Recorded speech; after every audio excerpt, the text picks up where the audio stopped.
Ryanair has been campaigning for the abolition of the travel tax for the last 3 to 4 years. In fact, ever since it's been introduced, because it's had a devastating impact on tourism and aviation in the country. So we made a commitment to the government as part of that lobbying campaign a couple of years ago that if they abolished the tax, we would immediately allocate 1 million extra passengers to Ireland in the first year.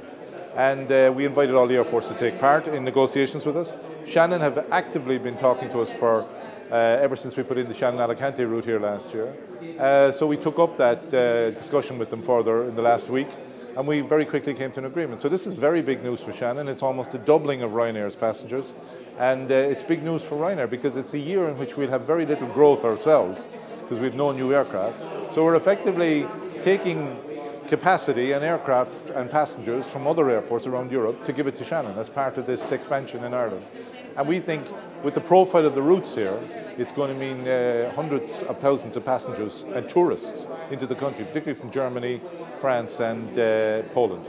This is a significant boost for Shannon. It's a significant boost for the region, both from a tourism and from business perspective. So I'm hugely positive about it. In practical terms, it's a 20% plus increase in passenger numbers for 2014.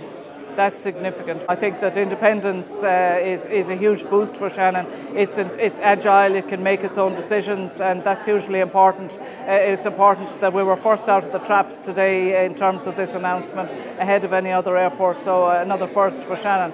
I've been in here 4 months working for the new board.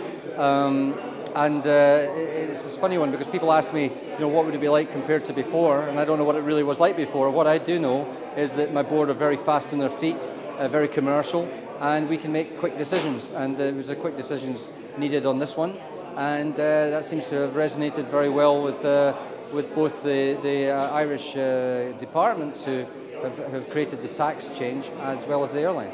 This was a huge decision for Ryanair. Let's not be unclear on that, but it is a huge vote of confidence into the region. And let's see how successful it is. The more the market support it, the more successful it will be, and the more chance we've got of taking it then further.